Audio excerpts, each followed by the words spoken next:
When I say I have never been more excited for a video on this channel before, I really mean it. In front of us is the C8 Corvette Z06, and not only is this officially my dream car, but this is the best Corvette that Chevy has ever made. Now, first things first, we need to start by addressing the elephant in the room, which is this redesign. If you guys saw my C8 Stingray video, then you know my thoughts on what this car looks like. But here's the first complaint, and what a lot of Corvette enthusiasts are saying as well.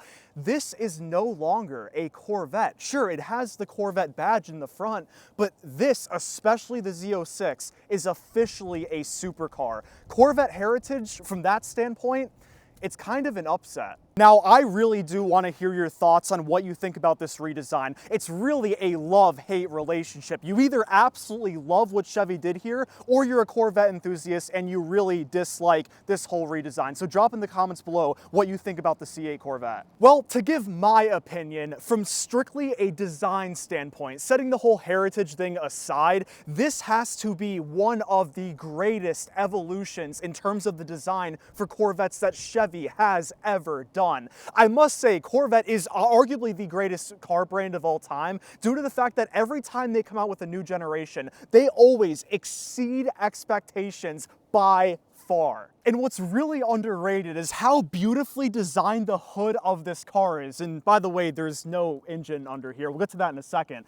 The lines flowing down the front end of this car with these super cool, sharp angled headlights really makes it look like a supercar. And well, we can stop saying look like because now it officially is a supercar. Argue with me if you want, but it is. Now on the side here, your tires in the front are gonna be 275 in width, which by the way, for a lot of sports cars, the front tires on this are wider than the tires in the back of a lot of sports cars. So that should kind of tell you something. Now this does not have carbon fiber wheels. Understandably, that's like a $15,000 option and saves what, like 40 pounds? I would argue the carbon fiber wheels are kind of like wearing a Rolex, like, yeah, I just have extra money to spend. Although if you really do track the car and focus on your times, it could make sense. And you could also option for carbon ceramic brakes as well if you'd like to. I will say I pushed this car pretty hard and the normal brakes do its job. Now, moving towards the back of the C8 Z06, first of all, you're gonna have a Z06 badge, and this does have the exposed carbon option, which means not only do you have the carbon splitter in the front, but you're gonna have carbon running down the side. There's more carbon to come, don't worry.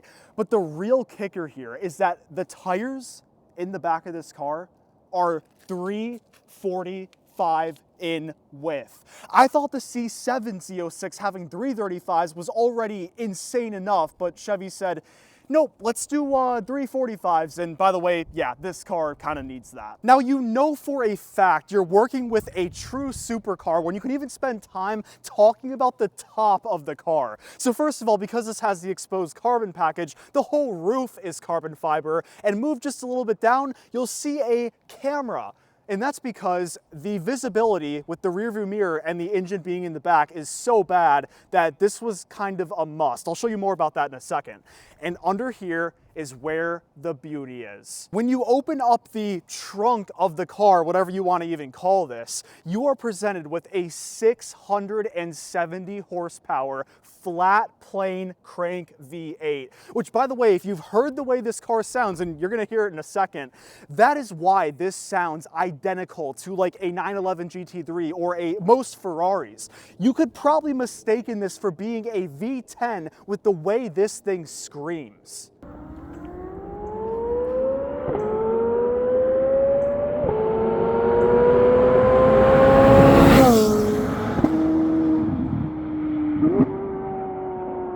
Now here's something I bet you did not know about the C8 Z06. This engine makes 460 pound-feet of torque. If you know about the C8 Stingray, that makes 470 pound-feet of torque. Really strange that this makes 10 less pound-feet of torque, but trust me when I tell you, you don't care about that 10 less pound-feet of torque. Because this makes 170 more horsepower over the Stingray, it really feels like a race car. Now, I am really struggling to determine what the best angle of this car is to look at. Please let me know in the comments what you think the best angle is. I just don't know. The back end of this is so futuristic looking.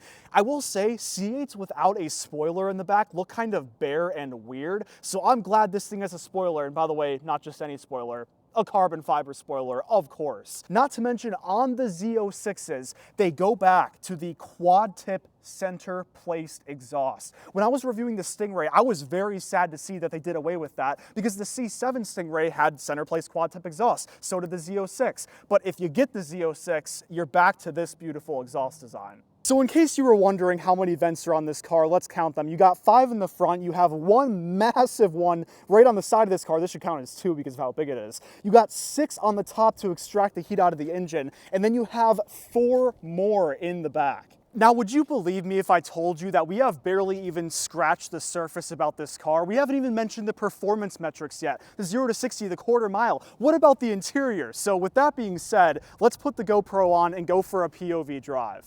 Now, what really sucks is once we jump in there and actually start driving this thing, there is a whole nother side of this car we haven't even addressed yet. And I say that sucks because I'm gonna have to find a way to save up $120,000 and buy this car. There is no ifs, ands, or buts about it, and well, you're gonna see why. First of all, by the way, I'm sure you noticed this, no door handle. Instead, a little button that you press and that allows you to open up the interior. Now, another pretty big complaint about this car is this door sill is a lot bigger than it may look, and so if you're somebody that's older, getting out of this car is really not a good time. But I mean, that's the life of being a supercar owner, and oh my gosh, Corvettes have the coolest animations ever, starting with the C7. I mean, this just greets you, lets you know what you're jumping into. Without further ado though, let's go ahead and start this thing up.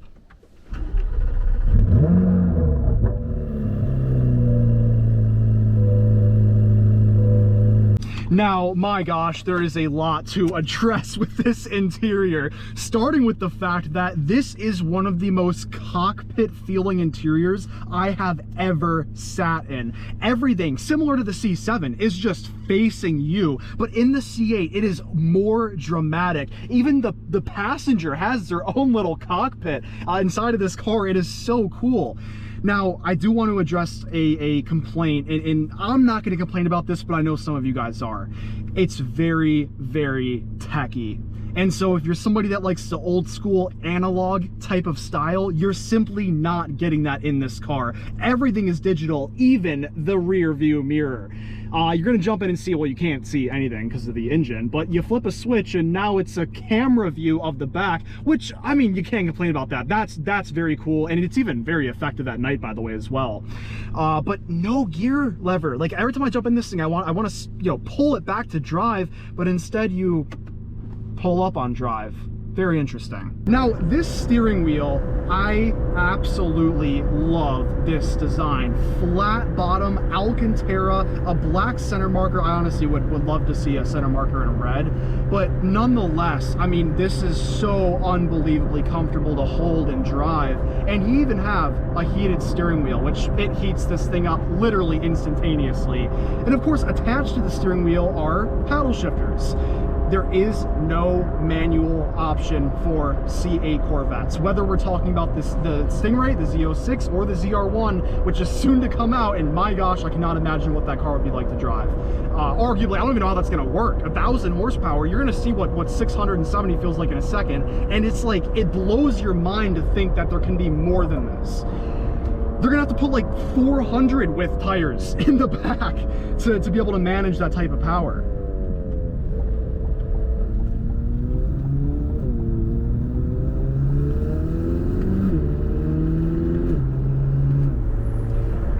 And the dual clutch automatic that is in the C8, oh, nice little GT3 RS right there. Wow, haven't seen one of those in a while. Which, by the way, this car makes about 150 more horsepower than the GT3 RS. Mind you, the 3 RS is really track focused, more so than this car, so not a fair comparison, but I would love to see a track battle between a C8 Z06 and a 911 GT3 RS, because I'd put some money on this car. Seriously. But the dual clutch automatic in the C8 kind of makes you forgive that there's no manual option. I think if there were an equal amount of manuals, and by the way, SQ7 in front of us too. I guess Sundays are the day to take a nice car out. That'd kind of be fun to drive, although not fun to take on corners. But anyway, keep getting distracted by other nice cars. I believe if there were an equal amount of automatics and manuals produced, there would probably be more automatics that sell, because at the end of the day, when you have a dual clutch automatic available over a manual, it is extremely tempting to choose the dual clutch. These things shift in 1/10 of a second, and if you are pushing the car, sometimes you do just want to focus on driving to the best of your ability, not having to take your hand off the steering wheel and pause while you shift. This thing allows you to just stay engaged. And if you don't want to use the paddle shifters, of course you don't have to, but as somebody that likes control over the car, I play with the paddle shifters a lot. Now, on that note, let's use this little mode selector right here, which is weird how it's under this nice little leather thing. I'm not sure what that is, why they put a cover over that, but there we go. It's going to change the display, by the way, just so you can see what track looks like. Very cool. Yeah, it just revs up instantly and begs you to floor it, which let's do that real quick.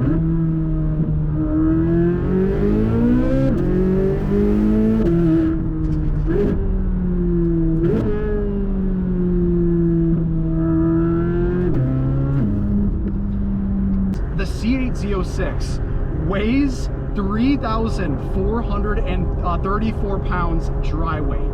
3,400 pounds with 670 horsepower. That is lighter than the C7 Z06, and this has more power.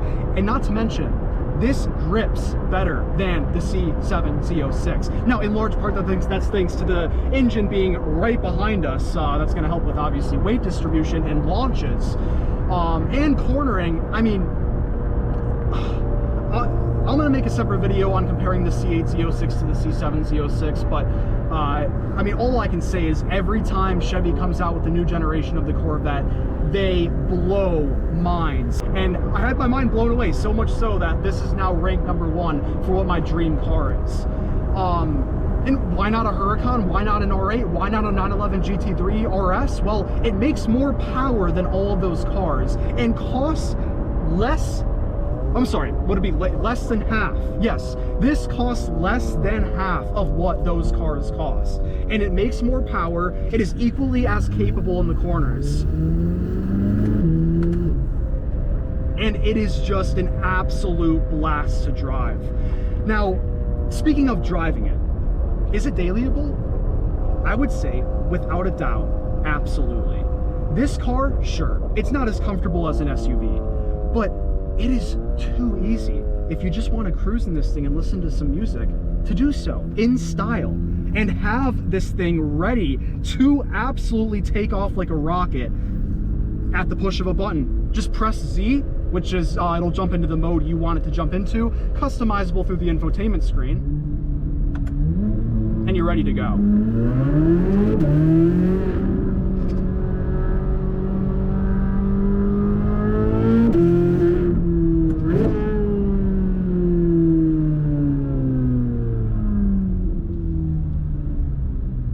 Love it or hate it, it's no longer a Corvette.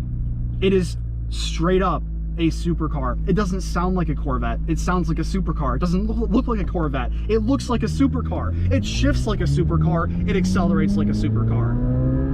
It's a supercar.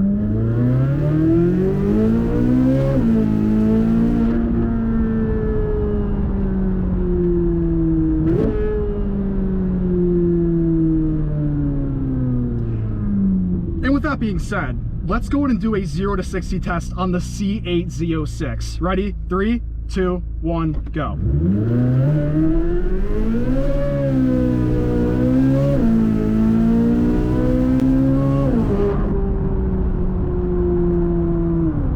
We spun the tires a lot there.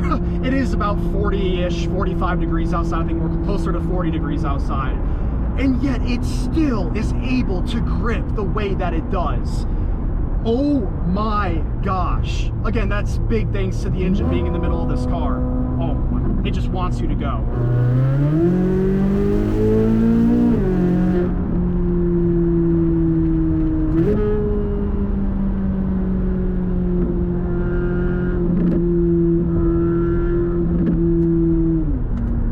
And there are a few cool tricks with this car, by the way. So not only obviously the little switch to make this a camera view, but if you want to do a rev, hold both paddle shifters and just hit the gas.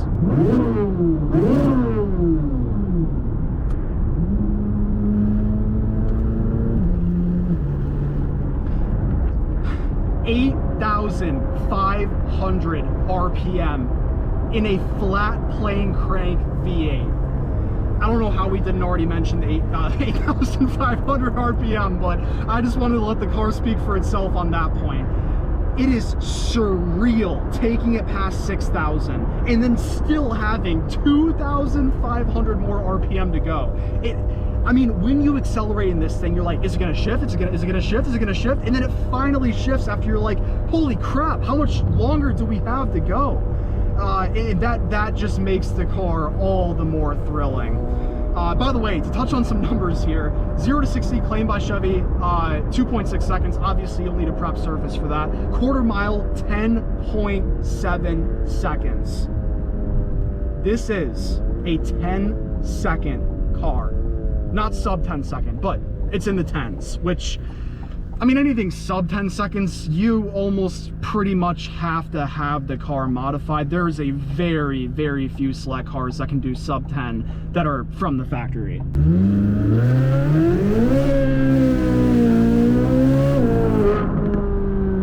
And on that note, guys, I owe you all a absolutely massive thank you for watching my videos. I mean, oh, this is all I've ever dreamed of. And owning this, I don't know if that'll ever happen, but I appreciate all you guys. Again, thank you so much for following this journey. If you do enjoy the reviews, please leave a like. I appreciate it so much. Love you all, and I will see you all in the next video. Peace out.